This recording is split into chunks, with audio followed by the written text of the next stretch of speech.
Crime passionnel, disparitions inquiétantes ou machinations diaboliques, percer les secrets des faits divers les plus marquants et plonger au cœur des affaires les plus étonnantes de l'histoire judiciaire. La découverte de la vérité ne tient parfois qu'à un fil. Bienvenue dans Chronique criminelle. Dans cet épisode, l'affaire Béatrice Beauvais. 6 avril 2017, à Durimbard, près de Strasbourg. Ce jour-là, les pompiers sont appelés pour éteindre un incendie qui s'est déclaré chez Béatrice Beauvais, une veuve de 60 ans. Lorsqu'ils pénètrent dans la maison, c'est l'horreur. Le corps de Béatrice gît sur le sol. Elle a été poignardée plus de 30 fois. Mais surtout, son visage a été dépecé et elle a été scalpée. Dans cette petite commune sans histoire, c'est le choc. Qui aurait pu commettre un crime aussi odieux ? Et surtout, pourquoi ? La réponse dans ce nouveau podcast de Chronique criminelle.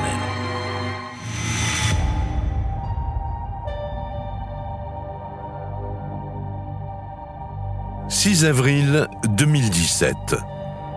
Il est environ 8h30 dans un petit village d'Alsace lorsque Béatrice Beauvais, alias Mamie Foot, s'apprête à prendre son petit déjeuner. Le café coule lorsque quelqu'un frappe à la porte de chez elle. Béatrice s'empresse d'aller ouvrir. Un acte qui va causer sa perte.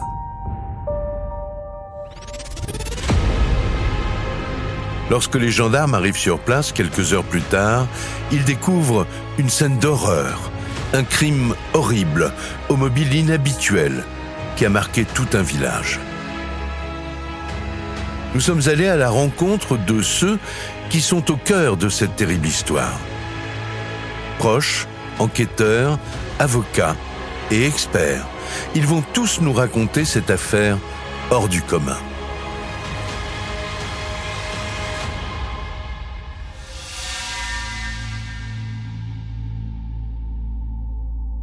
Tout commence à Durimbard, dans le Bas-Rhin, en région Grand Est.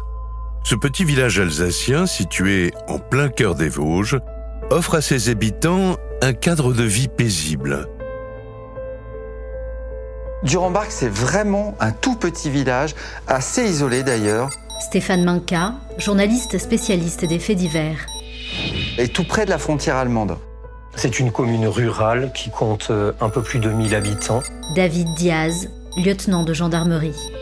Qui se situe dans le nord-est de l'Alsace. Très peu d'habitants, il y a un restaurant. Étienne Stey, avocat de la partie civile. Il n'y a absolument aucune criminalité connue. Durimbard ne défraie jamais la chronique. Un village tranquille, du moins jusqu'au 6 avril 2017. Ce jour-là, en début d'après-midi, un détail inhabituel attire l'attention d'un couple de promeneurs. Il est à peu près 13h30 quand Monsieur Hummel et Madame Jacquemin, qui connaissent Madame Beauvais puisqu'ils sont de la famille, passent devant la maison de celle-ci et sont surpris par le fait qu'un chien, le chien de Madame Beauvais, dénommé Jazz, erre comme une âme en peine au plein milieu de la route. Il décide donc de s'arrêter à proximité du domicile de Madame Beauvais, récupère le chien. Là, il pénètre sur la propriété, le portail est non verrouillé.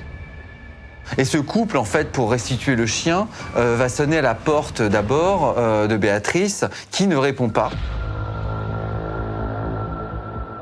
Au même moment, l'alarme incendie se déclenche.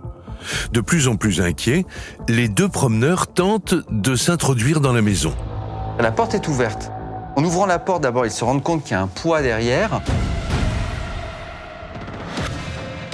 Et là, subitement, une épaisse fumée s'échappe de la maison.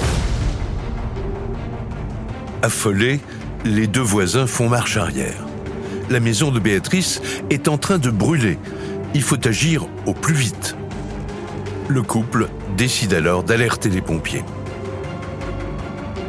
Lorsque les pompiers arrivent sur place 10 minutes plus tard, immédiatement ils pénètrent de force dans la maison.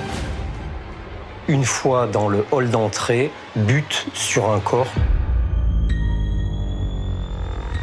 On voit tout de suite le corps de Béatrice Beauvais qui est sur le sol. Éric Lefebvre, avocat de la défense.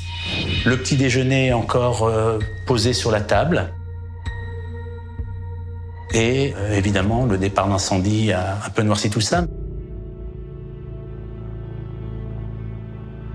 Le corps de la victime est rapidement extrait de la maison, toujours en proie aux flammes. Dans le jardin, le couple est formel. Il s'agit bien du corps de Béatrice Beauvais, une retraitée bien connue dans ce petit village. Béatrice Beauvais est une personne qui vit seule avec son fils. Elle est âgée de 60 ans. Un petit bout de femme, 1m53, 46 kilos. Un petit gabarit qui cache néanmoins une forte personnalité.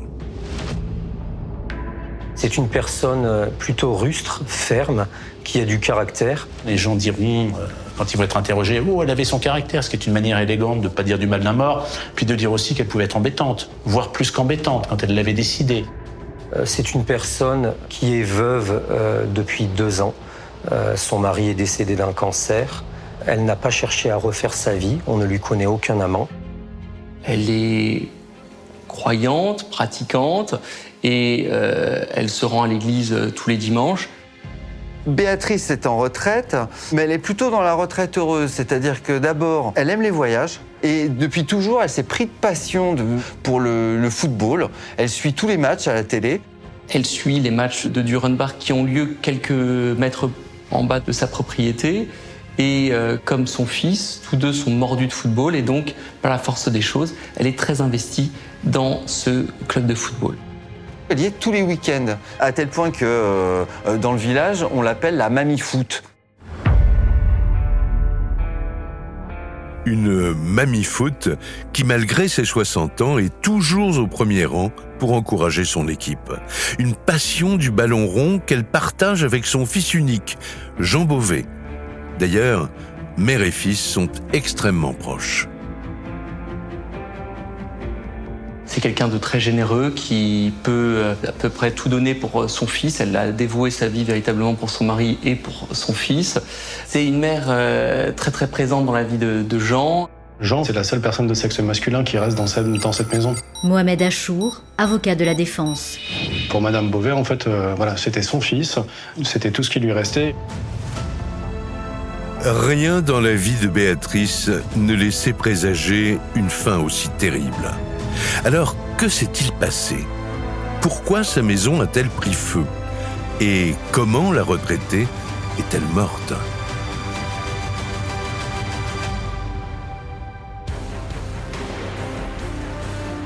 Suite à cette macabre découverte, les gendarmes de la brigade de Wörth, secondés par la section de recherche de Strasbourg, sont chargés de l'affaire. En quelques minutes, ils arrivent sur les lieux, suivis d'un expert en incendie. Lorsque les techniciens en identification criminelle interviennent, la question se pose. S'agit-il d'un sinistre électrique? Mais au regard des premières constatations, l'incendie n'a rien d'accidentel. Une pile de journaux à moitié brûlés est en effet retrouvée sur la table de la cuisine. Et ça n'est pas tout. Il y a en réalité 3 départs de feu. Les 3 départs d'incendie sont au plus près du corps. C'est-à-dire que l'intention évidente, c'est qu'on cherche à faire au plus vite brûler, disparaître ce cadavre, dans l'intention manifeste, effectivement, qu'il soit dévoré par les flammes et qu'il ne laisse aucune trace. Pour les enquêteurs, il n'y a plus aucun doute. La mort de Béatrice n'est aucunement liée à l'incendie. Il s'agit bien d'un meurtre. Et le rapport du médecin légiste fait froid dans le dos. Car le crime est particulièrement atroce. C'est un corps qui est partiellement calciné. Étienne Stey, avocat de la partie civile. Mais on voit surtout Des impacts au niveau notamment du thorax, du ventre. Madame Beauvais a été victime d'une arme tranchante et perforante. Très rapidement, on fait une supposition, scalpel, couteau, ce type d'arme. David Diaz, lieutenant de gendarmerie. 36 plaies seront répertoriées sur son corps, au niveau des bras, au niveau des mains, ce sont des plaies de défense. Et on verra surtout une véritable scène d'horreur. La scène de crime est particulièrement à la fois sanglante et d'une sauvagerie rare. Manifestement, le meurtrier s'est déchaîné sur Béatrice Beauvais et ne lui a laissé aucune chance. Elle est dans une mare de sang. Et surtout ce que les pompiers remarquent, Stéphane Manca, journaliste spécialiste des faits divers. c'est qu'elle a été atrocement mutilée au visage. On lui a découpé la peau et on l'a scalpée. Le visage qui a été vraisemblablement découpé depuis le bas des oreilles jusqu'au niveau du menton. La peau de son visage a été ôtée, comme on ferait avec un animal. Dans les annales de la justice, il n'y a eu, pour ainsi dire, jamais une telle scène de crime qui a été découverte. C'est une situation totalement inédite. Ce qui m'a marqué, c'était qu'il y avait des éléments extraordinaires. Henri Brunner, expert psychiatre. J'ai quand même 45 ans maintenant d'expertise psychiatrique derrière moi. Pour moi, c'était la première fois qu'on trouvait un cadavre avec le visage enlevé et scalpé. Les circonstances exactes de la mort de Mamie Foot sont encore floues. Mais les enquêteurs imaginent sans peine la violence de l'agression. La personne qui a tué Béatrice s'est littéralement acharnée. D'ailleurs, Béatrice s'affaisse puisqu'on va retrouver ses traces de sang sur ses genoux. Et la personne qui a continué à donner des coups s'est acharnée notamment sur son visage. Un meurtre hors du commun. Pour les gendarmes, il est temps de passer la scène de crime au peigne fin et de rechercher d'éventuels indices. Mais ils sont alors confrontés à un véritable casse-tête. La scène de crime a été doublement polluée par l'effet des fumées et en parallèle par l'action des pompiers. On a bien évidemment essayé de savoir s'il y avait eu des traces ADN au niveau des ongles, puisqu'on peut envisager qu'il y ait eu des traces de lutte. On n'en trouvera jamais. On ne trouve pas non plus l'élément, le couteau ou la dague qui est l'arme du crime. On ne la retrouve pas. Il y a ce visage, on ne va pas retrouver la partie décharnée. Éric Lefebvre, avocat de la défense. On va chercher, alors des hypothèses vont être que le chien l'aurait mangé ou pas, mais on ne va pas le retrouver. On ne retrouve strictement rien. Rien, zéro. Aucun élément d'ADN, aucune trace génétique, absolument rien. Dès le lendemain, le 7 avril, le parquet ouvre une information judiciaire contre X pour meurtre précédé, accompagné ou suivi d'un autre crime. Et à Durenbach, la nouvelle crée la stupeur dans tout le village. Et vous imaginez bien en fait que ça a choqué tout le monde en fait dans le village, mais aussi aux alentours du village, parce que c'est quand même assez particulier. Le village a peur. Il y a un sentiment d'insécurité qui commence à gagner le village.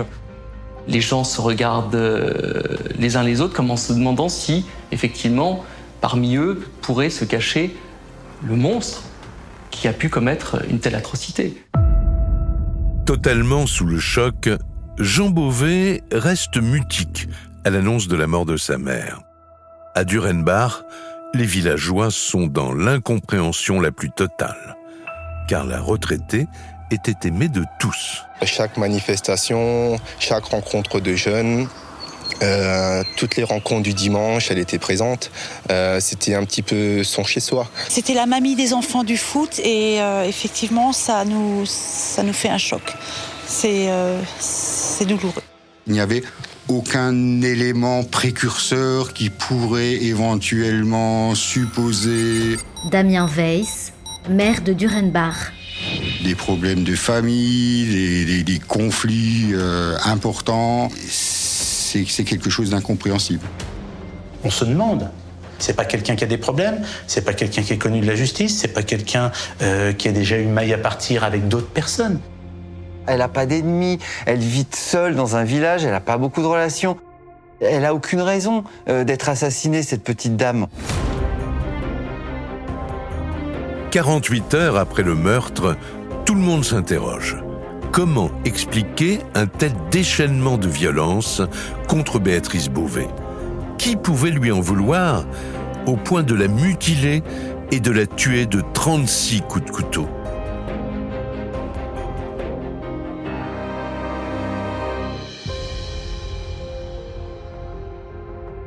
Dans un premier temps, les enquêteurs de la section de recherche de Strasbourg se tournent vers une première piste, celle du cambriolage qui aurait mal tourné. La maison de Madame Beauvais, elle est en bout de village, elle est un petit peu isolée. Mohamed Achour, avocat de la défense. Elle est à 200 mètres du club de football. Nous sommes dans une zone rurale et cette résidence constitue une proie facile. Donc la piste du cambriolage était une piste pour nous logique à suivre. Le domicile de Béatrice Beauvais est donc fouillé de fond en comble par les enquêteurs alsaciens.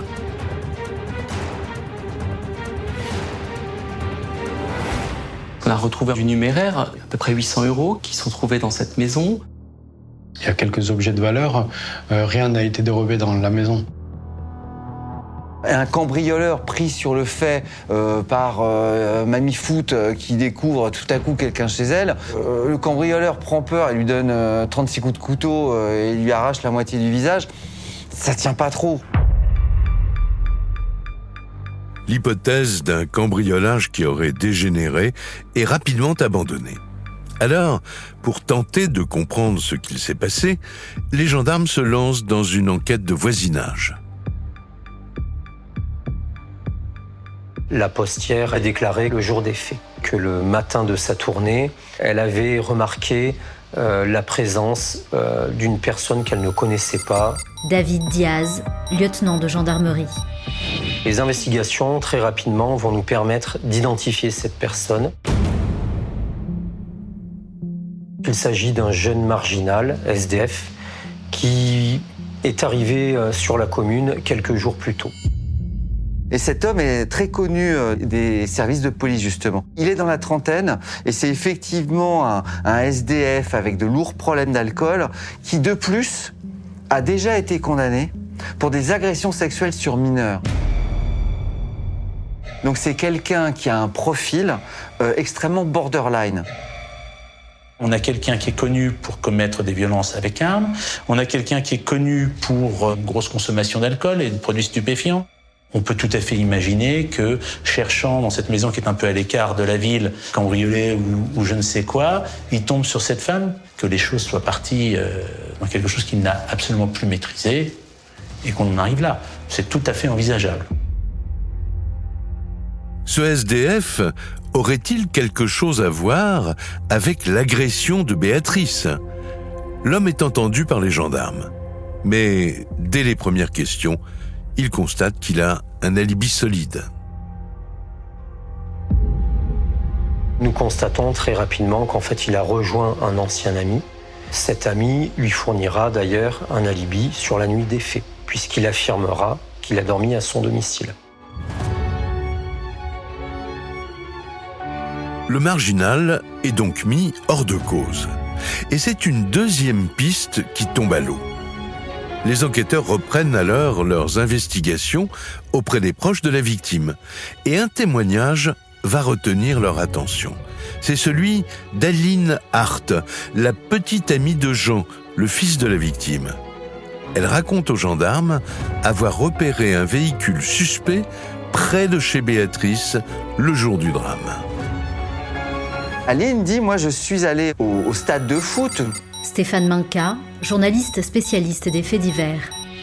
Et j'ai remarqué une camionnette blanche. Elle dit que ce jour-là, elle a vu arriver des gens du voyage qui faisaient du porte-à-porte pour proposer divers services. Elle va donner une description très précise de ces gens. Elle expliquera que tous les deux sont vêtus de t-shirts orange avec une inscription « Rénovation toiture ». L'échange va être extrêmement bref. L'homme en disant qu'on aimerait procéder à la réfection du toit de ce clubhouse. Étienne Stey, avocat de la partie civile. Madame Aline Hart les aurait conduits en leur disant « si c'est le cas, adressez-vous à la mairie ». Et ces personnes-là seraient reparties vers le domicile de Madame Béatrice Beauvais.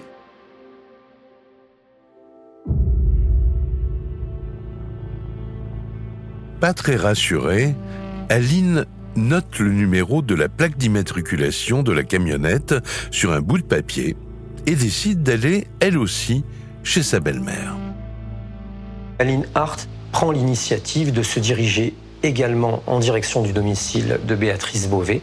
Elle dit arriver avant les démarcheurs. Elle n'a pas le temps de rentrer avec elle à nouveau dans le domicile que les démarcheurs se présentent à elle. Et Aline dit, Béatrice tout à coup s'est figée, a eu peur, a eu extrêmement peur. Elle va expliquer tout de suite que celle-ci aurait paniqué et lui aurait saisi l'avant-bras comme ça, et dans un geste réflexe, en serrant, l'aurait griffé.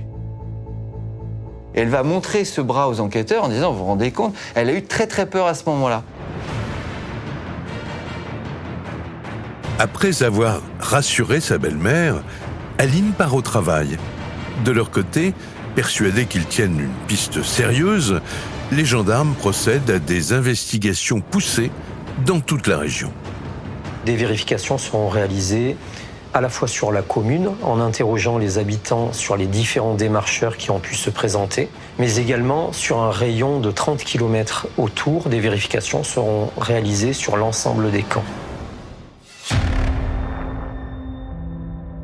Personne de la communauté des gens du voyage n'ont jamais vu ce couple. Et plus étrange encore, personne n'a croisé cette camionnette telle que décrite par Madame Aline Hart. La plaque d'immatriculation de la fameuse camionnette est également vérifiée. Mais là encore, c'est un échec. Il ne s'agit pas du tout d'une camionnette blanche, mais en fait d'un Peugeot type Kangoo. Un véhicule qui se trouverait dans le sud-ouest, donc à un endroit très éloigné du lieu des faits. Visiblement, Aline Hart s'est trompée sur la plaque d'immatriculation. La piste des démarcheurs fait donc chou blanc. Les gendarmes reprennent alors leur dossier à zéro et l'enquête va prendre une toute autre direction en se focalisant sur l'entourage de la victime. Les gendarmes vont envisager l'hypothèse d'un criminel qui connaîtrait Madame Béatrice Beauvais. Pour cette histoire de clé, on retrouve la clé du domicile de Madame Béatrice Beauvais sur la porte du domicile. Autrement dit, Madame Béatrice Beauvais a ouvert à la personne qui l'a tuée. Elle a ouvert la porte à son agresseur, à son meurtrier. C'est-à-dire qu'elle était avec une personne de confiance. L'hypothèse d'un crime de rôdeur ne tient pas, car Mamie Foot n'aurait jamais ouvert la porte à quelqu'un qu'elle ne connaissait pas. Et vu la violence du crime, les enquêteurs penchent plutôt pour une vengeance plus personnelle. On n'est pas simplement dans un meurtre, on est dans quelque chose qui va largement au-delà. Éric Lefebvre, avocat de la défense. Il y a des choses qui ont été faites post-mortem, donc qui veulent bien signifier autre chose que simplement le fait d'enlever la vie. La signature de ce crime, qui est absolument horrible, on sent que la personne en veut terriblement à Béatrice Beauvais et seule une personne de son entourage proche pourrait correspondre à cela. Un crime sans précédent, motivé par une haine féroce. Telle est l'hypothèse des gendarmes. L'enquête se resserre alors sur le cercle familial de la victime et notamment sur son fils unique. Jean pourrait-il en vouloir à sa mère au point de la tuer si sauvagement ?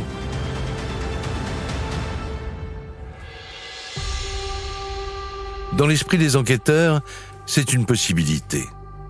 Et pour cause, le jour des faits, son comportement pour le moins troublant avait attiré leur attention.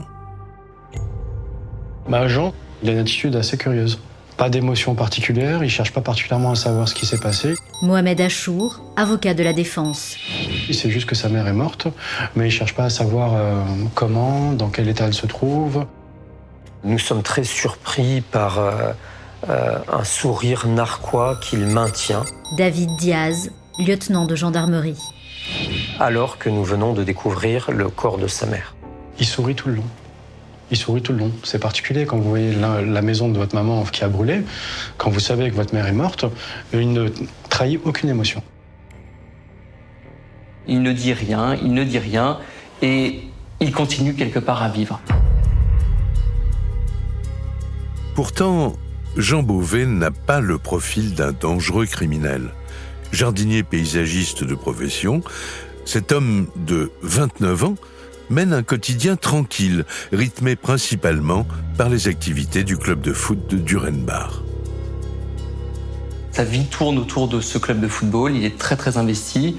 Il joue d'ailleurs en tant que gardien de but dans ce club de football, mais également aussi les voitures. Les voitures, c'est une passion familiale, le football et les voitures.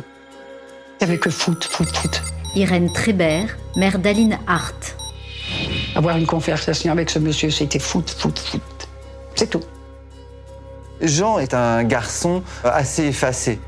Il n'est pas causant, quoi. Stéphane Manca, journaliste spécialiste des faits divers.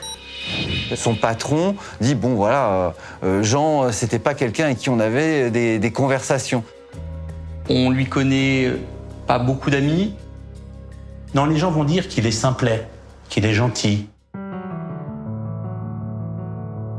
Un homme a priori sans histoire, qui depuis 2 ans partage sa vie avec Aline Hart, de 6 ans son aînée. Dans l'été 2015, il rencontre donc Madame Hart. Ça se fait de façon secrète, cachée, puisqu'elle n'est pas encore divorcée, mais était en procédure de séparation. Elle avait 2 enfants. Lui, il était célibataire. Jean, il faut savoir qu'il n'a pas eu beaucoup de conquêtes féminines dans sa vie. Ça n'a jamais marché. Et là, pour une fois, il a cette femme, au départ, c'était, va-t-il dire, un plan cul. Et puis finalement, c'est devenu beaucoup plus sérieux. Une vie heureuse, en apparence seulement. Car, en interrogeant les proches de la victime, les gendarmes réalisent que Jean, qui habite toujours avec sa mère, était totalement sous l'emprise de cette femme autoritaire et possessive. Il a 29 ans, mais ils ont tous les deux un lien hiérarchique parent-enfant extrêmement présent. Pour vous donner une image, en fait, il se comportait en parfait Tanguy. Parce que finalement, elle lui fait tout. Elle mangeait, elle repasse ses habits. Elle surveille ses comptes, elle surveille son alimentation. Il est tenu chaque dimanche de déjeuner avec elle dans le même restaurant. Et puis surtout, elle l'engueule, quoi. Elle passe son temps à l'engueuler sur un certain nombre de choses. À quelle heure tu rentres? Tu sors encore? Tu vas encore faire un restaurant? Attention aux dépenses. À chaque fois, systématiquement, au moment du repas, donc elle lui écrivait pour qu'il rentre à la maison. S'il avait le malheur de lui dire qu'il rentrait pas, c'était un drame. Elle contrôlait tout, en fait, jusqu'à sa vie affective. Une relation exclusive, difficile à supporter pour ses anciennes petites amies. Sa première copine, Jean Beauvais, dira que la présence de sa mère dans le couple, parce qu'elle est omniprésente, en grande partie, si ce n'est la cause principale de leur séparation. Jean est sous la coupe de sa mère. C'est-à-dire que est-ce qu'on n'est pas face au fils qui, totalement étouffé par maman, au bout d'un moment, décide de s'émanciper de la manière la plus violente qui soit? C'est pas impossible. Autrement dit, Jean aurait-il voulu, une bonne fois pour toutes, se débarrasser de cette mère envahissante? Pour les enquêteurs, il n'y aurait pas que cela. Le deuxième mobile, ce serait en fait l'aspect financier. Béatrice, qui avait une toute petite retraite, qui n'a pas beaucoup travaillé de sa vie, en fait, elle est assise sur un petit magot. Elle a 20 000 € sur son compte courant, Elle a une assurance vie à 140 000 euros et donc près de 200 000 euros de côté. On a vu des meurtres pour moins cher que ça. Hein. Vivre sa vie amoureuse tranquillement, tout en profitant d'un héritage confortable, un double mobile qui tient la route.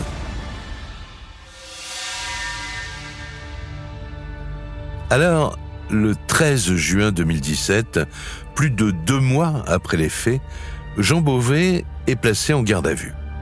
Pour les gendarmes, il est grand temps de confronter le fils de la victime à ses contradictions. Lorsque on lui explique nos différents soupçons, il fond en larmes littéralement.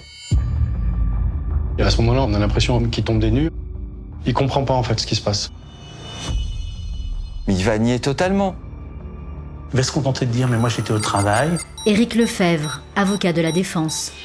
Ma mère m'a fait le petit déjeuner, comme tous les matins. Il dit non, avec maman tout allait bien. Pour vérifier ces déclarations, les enquêteurs passent en revue son emploi du temps le jour du meurtre de Béatrice Beauvais. Jean part très tôt au travail, il part aux alentours de 6h30 du matin. Étienne Stey, avocat de la partie civile.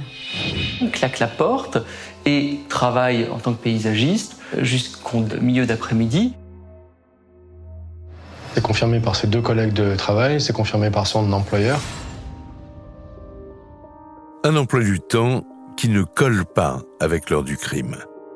Car, grâce aux éléments recueillis juste après le drame, les gendarmes ont une idée assez précise de l'heure des faits. Il y a un détail, c'est qu'on est certain que Béatrice a été tuée au matin, en tout cas avant son petit déjeuner. Donc on peut situer ça entre 8h et 9h du matin. En effet, à la cuisine, on relèvera donc son bol de café, des tranches de pain, dont une porte une morsure. Donc on a l'impression que Madame Beauvais était en train de prendre son petit déjeuner lorsqu'elle en a été interrompue. Jean Beauvais a donc un alibi solide et vérifié. L'hypothèse d'un matricide s'éloigne. Et sa mère, il l'aimait profondément et c'est pour ça que c'est quelque chose qui a pu être envisagé mais qui a été assez vite écarté. À l'issue de sa garde à vue, Jean Beauvais est définitivement mis hors de cause. Mais avant de quitter la gendarmerie, il met les enquêteurs sur une nouvelle piste, pour le moins inattendue. Il va dire, mais la seule tension finalement dans la famille, c'est entre ma compagne et ma mère.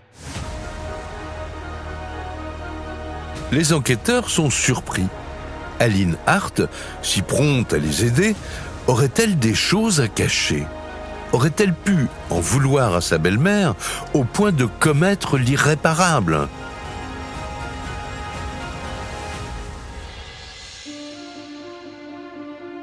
Très intrigués par les révélations de Jean, les enquêteurs se penchent sur le profil d'Aline Hart, la belle-fille de Béatrice. Âgée de 35 ans, cette jolie blonde au casier judiciaire vierge est a priori une jeune femme sans histoire. Aline Hart est coiffeuse à domicile. Petite activité, elle en tire un petit salaire. C'est aussi une mère de famille. Elle a 2 enfants, un garçon et une fille. David Diaz, lieutenant de gendarmerie. Et elle est, au moment de la relation avec Jean Beauvais, fraîchement divorcée. Irène est la maman d'Aline. Et d'après elle, sa fille semble avoir son petit caractère. Elle est comme moi. On le dit dans la figure et pas par derrière. Faut être franc. Et pas tourner autour du pot. Et puis, ça l'avait à en dire. Elle le disait en figure et pas par derrière. C'est quelqu'un qui sait ce qu'il veut. Et quand elle veut quelque chose, elle le veut. Elle s'en donne les moyens. Aline, elle se considère comme une battante de la vie. Et c'est vrai qu'elle a plutôt une grande gueule. Stéphane Minca, journaliste spécialiste des faits divers. C'est quelqu'un qui a une envie de réussir. Aline Hart s'occupe également du club de foot dans lequel elle est extrêmement investie. Elle faisait le ménage, elle faisait les maillots. Irène Trébert, mère d'Aline Hart. Elle entraînait les gamins, les petits, les pitchouns. C'est d'ailleurs au club de foot de Durenbach qu'Aline fait la connaissance de Jean. Et entre eux, les relations ne sont pas toujours faciles. Elle est plus vieille que lui. C'est le même type de relation finalement que Jean avait avec sa mère, c'est-à-dire elle est exclusive. Elle est jalouse. Il y aura des scènes. Dès qu'il va faire quelque chose sans elle, ça se passe pas forcément toujours bien. On va la suspecter d'ailleurs d'être allée rayer sur le parking d'un bar-restaurant où il allait boire un verre avec d'ailleurs des membres de sa famille, de mon souvenir, je crois que c'était sa cousine, d'avoir rayé le véhicule. Enfin, c'est quelqu'un d'exclusif. C'est quelqu'un qui fonctionne avec moi ou contre moi.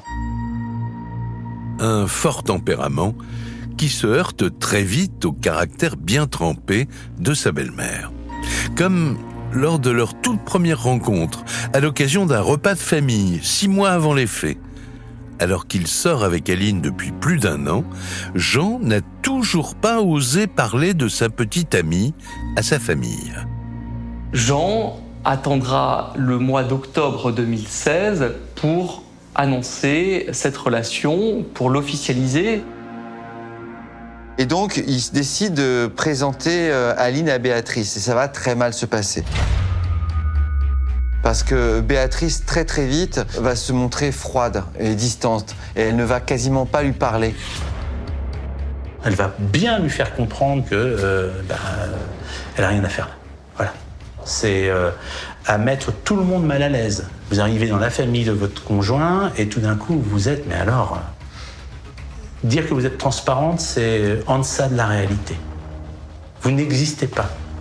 Comme première relation, pour mettre quelqu'un à l'aise, il y a quand même mieux. Et ce qui dérangeait Madame Beauvais, c'est que, outre le fait que ce soit une femme, en fait, qui risque de lui prendre son fils, Mohamed Achour, avocat de la défense. C'est le fait qu'elle soit divorcée, qu'elle ait déjà 2 enfants, qu'elle soit plus âgée que lui. Voilà, elle avait une vision assez traditionnaliste. On a un peu l'impression qu'elle aurait, si elle avait voulu lui dire « tu me voles mon fils, va-t'en », c'était comme ça qu'elle se serait comportée. Non, elle ne s'entendait pas, non. Mais ça, je le sais. Elle lui a pris son fils, hein. C'était un fils unique. Elle voulait rien savoir d'Aline. Hein. D'emblée, de toute façon, c'est une relation qui ne lui plaît pas, qui, pour elle, ne sied pas à son fils. Et la relation entre les 2 femmes ne va pas s'arranger. Bien au contraire. La situation devient de plus en plus électrique, notamment lors d'un séjour à la montagne en février 2017. À cette époque, toute la petite famille a prévu des vacances en Autriche. Béatrice, je crois que c'est son moment de vacances par an. Ils partent au ski avec des amis, ils sont un petit groupe, ils vont toujours au même endroit, ils louent à peu près toujours les mêmes chambres et tout se passe toujours un peu de la même manière. Éric Lefebvre, avocat de la défense. Et l'usage veut que Jean dorme dans la chambre de sa mère. Sauf que là, Jean vient avec sa compagne et les enfants de sa compagne. Et là, il va y avoir un moment assez intéressant où Jean va devoir choisir dans quelle chambre d'hôtel, entre sa mère et sa compagne, il va devoir dormir. Pour Aline, il en est hors de question, c'est insupportable. Elle part avec son compagnon en vacances. Pour elle, le minimum, la moindre des choses, en fait, c'est qu'ils dorment ensemble. Vous avez 29 ans et vous allez dormir avec votre mère dans la chambre alors que vous êtes en vacances avec votre compagne. Et là, ça va être la source d'une tension assez sérieuse. Jean cède à sa compagne.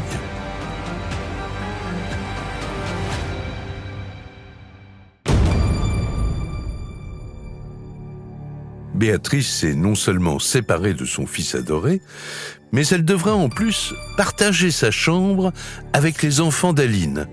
Un événement qui ne passe pas du tout pour la retraitée. Béatrice Beauvais, elle s'épanchera auprès d'amis qu'elle a et de la famille qui participent également à ce séjour, en pleurant notamment à plusieurs reprises, en disant qu'elle ne supporte plus Aline Hart. Au fil du temps, les tensions entre Aline et Béatrice s'intensifient, d'autant plus que Jean refuse de prendre position. Jean est un homme de peu de caractère, qui a du mal à prendre parti. Sa mère veut qu'il se sépare, donc il va lui dire oui, oui. Aline veut qu'ils restent ensemble, il va lui dire oui. Il va jamais oser dire à l'une, par exemple, c'est moi qui décide, c'est mon couple, c'est ma vie, maman, ou dire à sa compagne, ça ne marche pas, on peut comprendre, hein, je ne veux plus qu'on soit ensemble. Lui, qui est parfois un peu falot, va se retrouver en fait au milieu de ces deux femmes assez fortes qui vont avoir des injonctions contradictoires sans cesse. C'est-à-dire que Béatrice va lui dire, écoute, les réunions de famille du dimanche, moi je veux pas la voir. Donc Aline le prend très mal. Et donc Jean se retrouve à faire le messager, à dire à sa compagne, Aline, écoute, non, maman ne veut pas te mêler à la famille le dimanche. Elle le prend moyen. Et on va même retrouver après d'ailleurs des SMS où Jean est obligé de mentir à l'une ou à l'autre quand il veut juste sortir avec les potes, quoi.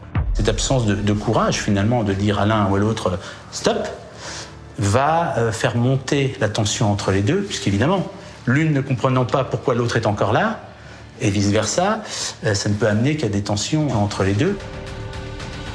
Une situation conflictuelle qui atteint son paroxysme le 3 avril 2017, soit 3 jours avant le meurtre de Béatrice.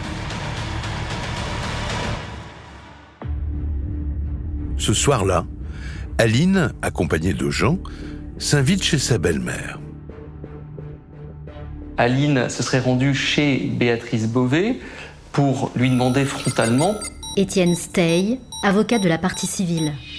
Pour quelles raisons elle s'opposait à la relation qu'elle entretenait avec son fils Jean. Et Aline va aller à la confrontation. Elle a un comportement parfois dur. Stéphane Manca, journaliste spécialiste des faits divers. Un peu bourrin, elle peut gueuler, elle peut vraiment faire les choses de manière presque violente et elle veut régler l'abcès. Et Béatrice Beauvais lui avait répondu de façon extrêmement ferme que elle ne pourrait jamais être sa belle-fille. Une ultime humiliation pour la petite amie de Jean. Alors, cette soirée a-t-elle été l'élément déclencheur dans la tête d'Aline? A-t-elle contribué à tout faire basculer? Pour les enquêteurs, une chose est sûre, la jeune femme avait un véritable mobile. Seule une personne, en fait, animée en fait, de passion, pouvait commettre un crime comme celui-ci. Parce que pour aller jusqu'à mettre 36 coups de couteau, découper le visage et scalper, pour eux, en fait, c'était la marque en fait, de quelque chose de passionnel. Et il n'y avait que Aline qui pouvait avoir quelque chose de passionnel. Qu'est-ce que ça veut dire de retirer le visage de quelqu'un? C'est pas simplement « j'arrête la vie ». C'est la personne n'existe plus, n'a jamais existé. Et de ce fait, il n'y a plus d'obstacle. Si vous faites disparaître quelqu'un qui n'a jamais existé, il n'y a plus d'obstacle à quoi que ce soit. Pour elle, supprimer Madame Béatrice Beauvais, c'est lui permettre de recommencer une nouvelle vie. Étienne Stey, avocat de la partie civile. Ça lui permettait également et surtout de garder Jean sous son emprise, puisque Béatrice était celle qui s'opposait véritablement à cette relation. Donc le mobile était bel et bien là. L'étau se resserre autour de la jolie coiffeuse et nous allons voir que les gendarmes ne sont pas au bout de leur surprise.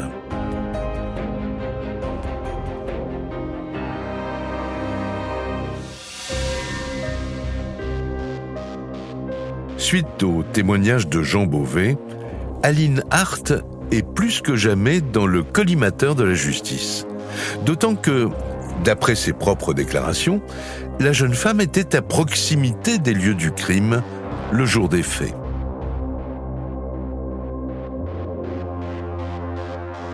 Elle se lève vers 7h, elle prépare le petit déjeuner des enfants. Aux alentours de 8h15, elle les dépose à l'école. Mohamed Achour, avocat de la défense. À 8h23 et des poussières, elle passe dans la rue principale. En fait, il y a la caméra du distributeur automatique du Crédit Mutuel, donc qui filme sa voiture. Elle va au Club Rose. Et là, à ce moment-là précis, elle aurait entendu le bruit d'une camionnette. Dans ses premières déclarations, Aline dit s'être rendue chez Béatrice Beauvais le matin des faits, afin de la prévenir de l'arrivée des démarcheurs suspects. Et l'étude de son emploi du temps va nous permettre d'établir qu'elle se rend au domicile de Béatrice Beauvais. David Diaz, lieutenant de gendarmerie. Dès 8h30 le matin, et qu'elle y reste un certain temps. La coiffeuse à domicile part ensuite rejoindre sa première cliente. On sait que sa cliente a vu Madame Aline Hart débarquer chez elle aux alentours de 9h15. Ça laisse à peu près 45 minutes, sachant que entre le lieu du crime et le lieu où réside sa cliente, il y a à peu près 10 minutes. C'est largement plus de temps qu'il n'en faut pour pouvoir tuer Béatrice Beauvais. Et ce n'est pas tout. Après avoir étudié le bornage de son téléphone, les gendarmes découvrent qu'Aline serait repassée à proximité du domicile de Béatrice Beauvais en début d'après-midi, au moment précis du déclenchement de l'incendie. Elle est présente aux alentours de 8h30, elle est présente encore une fois aux alentours de 13h. Ça interpelle. Il y a 2 moments clés dans cette affaire, le meurtre et le départ d'incendie. Et Aline est toujours à proximité des lieux dans ces moments forts. Une drôle de coïncidence qui n'échappe pas aux gendarmes. Ils décident alors de perquisitionner le domicile de leur principale suspecte. Au moment de la perquisition au domicile d'Aline Hart, plusieurs éléments troublants seront révélés. On va retrouver sur une paire de chaussures des traces de sang. On va retrouver sur un chemisier aussi des traces de sang. On va retrouver aussi sur une gourmette des traces de sang. On pourra même déterminer que ce sont du sang humain sans pour autant réussir à établir et à démontrer que l'ADN était celui de Madame Béatrice Beauvais. Et beaucoup plus troublant encore, c'est-à-dire que Aline portait ce matin-là une veste qu'elle met à la machine à laver en repassant chez elle. Évidemment, le coup de la machine à laver, on l'a dans toutes les affaires. Mais là encore, pourquoi lancer une machine à 11h? C'est des éléments qui aussi interrogent. Autre élément compromettant, les fameuses traces de griffures spontanément évoquées par Aline lors de son témoignage sur les démarcheurs. Aline Hart porte sur son bras des griffures d'une longueur d'environ 10 cm sur 7 de large, plusieurs hématomes au bras, et qui laissent penser donc qu'effectivement, elle a été en contact de manière violente avec quelqu'un qui s'est défendu.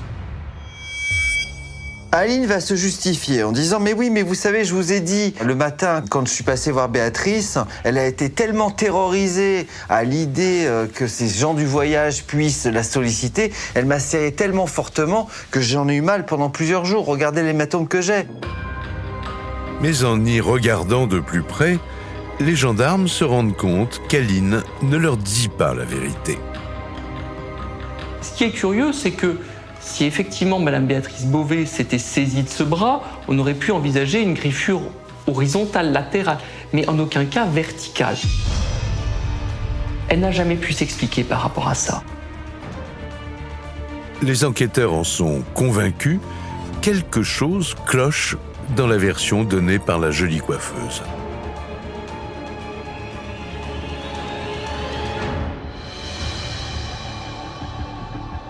Le 13 juin 2017, Aline Hart est à son tour placée en garde à vue. À ce moment-là, c'est une surprise, elle est choquée. Elle est choquée. Mohamed Achour, avocat de la défense. Puis quand elle est placée en garde à vue, donc on lui explique que c'est pour meurtre, qu'elle encourt 30 ans. C'est quelqu'un qui va rester sur... Éric Lefebvre, avocat de la défense. Bah d'abord, je comprends pas pourquoi je suis en garde à vue, j'ai rien à me reprocher. Elle est interrogée sur sa relation avec Jean. Elle est interrogée également sur sa relation avec Béatrice Beauvais. Et elle dira d'ailleurs que la relation est plutôt bonne entre belle-mère et belle-fille. Une version en totale contradiction avec l'ensemble des témoignages des proches de la victime. 3 jours avant, la dernière relation qu'a pu avoir Madame Béatrice Beauvais et Aline Hart a été extrêmement glaciale, pour ne pas dire violent.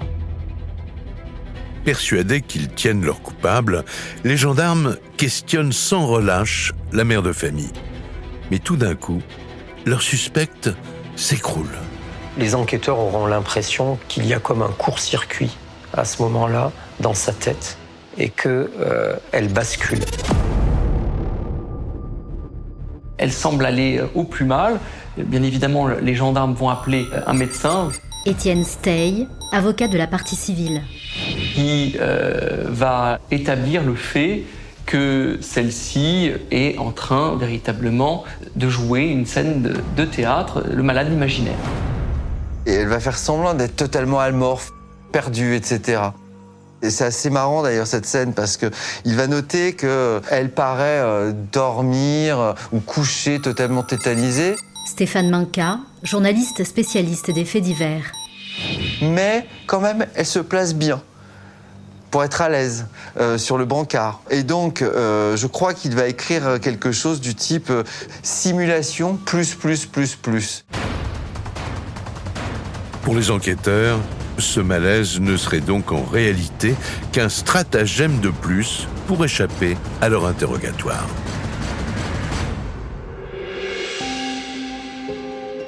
Alors, à l'issue de sa garde à vue, Aline Hart est mise en examen pour le meurtre de Béatrice Beauvais. Elle est placée en détention provisoire. C'est un véritable choc pour ses parents. On me soupçonne, elle me dit. Mais elle dit, maman, je vais être tranquille, je n'ai jamais rien fait, je n'ai pas fait. Irène Trébert, mère d'Aline Hart. Si c'était moi, je ne pourrais plus vous regarder en face. Ni vous, ni Jean. Et je l'ai cru. De leur côté, les enquêteurs cherchent à comprendre ce qui aurait pu pousser Aline à commettre un acte aussi terrible. Ils la soumettent à des expertises psychiatriques. Si la mère de famille ne présente aucun trouble mental, elle semble en revanche tourmentée par son parcours de vie. Il y avait eu effectivement une série d'échecs, puisque premièrement, elle avait échoué à plusieurs reprises à obtenir son brevet professionnel de coiffeuse. Ensuite, elle avait fait un mariage catastrophique. Henri Brunner, expert psychiatre. Ce qui fait qu'elle avait divorcé avec 2 enfants. Et puis elle était dans une situation d'échec professionnel, là aussi totale, puisqu'au moment des faits, elle exerçait comme coiffeuse à domicile et elle gagnait pas du tout. Une vie difficile qui l'aurait poussée à mentir souvent pour attirer l'attention. Madame Aline Hart est connue comme étant une femme qui parle beaucoup, qui part un peu à tort et à travers. Certains parleraient même quelque part de mythomanie. Aline aime bien souvent se causer des problèmes, c'est-à-dire qu'elle se cause des problèmes qu'elle n'a pas ou elle raconte des problèmes qu'elle n'a pas pour se victimiser et pour qu'on s'occupe d'elle. Un trait de caractère que les gendarmes retrouvent aussi dans ses publications sur les réseaux sociaux. Elle va faire un truc extraordinaire, elle va créer un faux compte Facebook avec un nom, avec un pseudo là, de Ced Toff. Et ce compte va commenter ses photos, va dire oh, « t'es belle aujourd'hui », va la valoriser. Des messages, des compliments en disant qu'elle est belle, qu'elle est désirable, que l'homme qui partage sa vie a énormément de chance de la voir. Et ce set-off va demander aussi à être ami avec Jean, de sorte à ce que Jean puisse voir les publications de ce fameux set-off. Set-off, c'est Aline Hart. Aline Hart a créé de toutes pièces un profil, set-off, qui n'avait d'objet que d'essayer de susciter une once de jalousie chez Jean, mais Jean, malheureusement, ne réagit pas. Pour les gendarmes, la personnalité d'Aline Hart et ses nombreuses affabulations ne jouent pas en sa faveur. À l'issue de 3 ans d'enquête, et malgré l'absence de preuves formelles, le juge d'instruction renvoie la coiffeuse alsacienne devant les assises. Mais la mère de famille continue de nier les faits. Alors saura-t-elle convaincre les jurés de son innocence ou sera-t-elle déclarée coupable du meurtre de sa belle-mère? Le lundi 29 juin 2020, le procès d'Aline Hart pour le meurtre de Béatrice Beauvais s'ouvre devant la cour d'assises du Bas-Rhin à Strasbourg. Plus de 3 ans après le drame, la famille de la victime espère obtenir des aveux de la part de l'accusé. Les proches voulaient que justice soit faite, ils voulaient que l'on sache et qu'on détermine de façon certaine que c'était elle qui avait commis ce crime odieux. Ils voulaient simplement que la culpabilité soit établie. De son côté, Aline Hart, désormais âgée de 38 ans, est plus que jamais décidée à se battre pour prouver son innocence. Elle est combative et aussi à bout de nerfs. Vous imaginez, ça fait 4 ans qu'elle est en détention provisoire. Éric Lefebvre, avocat de la défense. Ça fait 4 ans qu'elle n'a de cesse de clamer son innocence et d'expliquer les choses. Mais c'est quelqu'un qui, fidèle à son comportement, va être solide et va s'arc-bouter sur ses positions. Pour elle, ça paraît presque évident en fait qu'elle sera acquittée. Vu en fait l'absence d'éléments probatoires, c'est jouable. Mohamed Achour, avocat de la défense. Moi, j'y croyais vraiment. En fait, il n'y avait absolument pas d'éléments à charge. Il n'y a pas l'ADN qu'on aurait retrouvé de la victime sur la peau d'Aline. Il n'y a rien. En fait, c'est un ensemble de présomptions. Non. C'est pas elle. Le dossier est vide de ma fille. Mais c'est elle. Tout le monde dit c'est elle. Pour moi, elle est innocente. Puisqu'il n'y a pas de preuves. C'était la coupable idéale, voilà. Une affirmation balayée d'un revers de main par l'accusation qui pointe un faisceau d'indices accablants.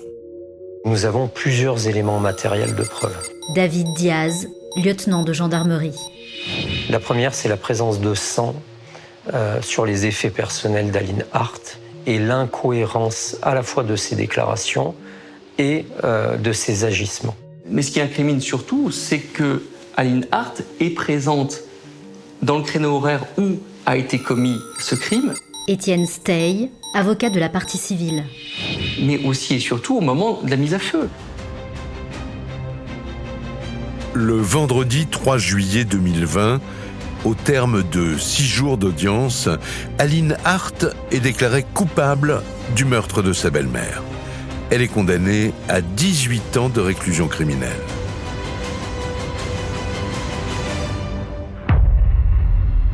À l'annonce du verdict, l'accusé s'écroule et fait immédiatement appel de cette décision. Mais le 11 octobre 2021, lors de son procès en appel, elle est de nouveau reconnue coupable de meurtre et condamnée à 20 ans de réclusion criminelle. Une peine plus lourde qu'en première instance. Nous, on a craqué. Ouais, très dur. Très dur. Irène Trébert, mère d'Aline Hart. Et là, on vous sort 20 ans. J'ai dit, je ne verrai plus ma fille. J'ai dit, ben justice, il n'y en a plus. Et je n'y crois plus. À Durenbach, Jean Beauvais tente de se reconstruire après cette tragédie. Jean n'a pas refait sa vie, de toute façon, sa vie, il la continue. Il essaye de vivre avec cette perte soudaine, horrible. Et c'est sûr qu'aujourd'hui, sa vie est extrêmement compliquée parce que sa mère lui manque tous les jours.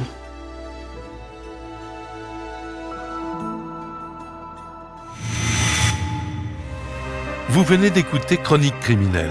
Si l'épisode vous a plu, n'hésitez pas à mettre des étoiles, à commenter ou à vous abonner sur votre plateforme d'écoute préférée. Et retrouvez dès la semaine prochaine un nouvel épisode de Chronique criminelle.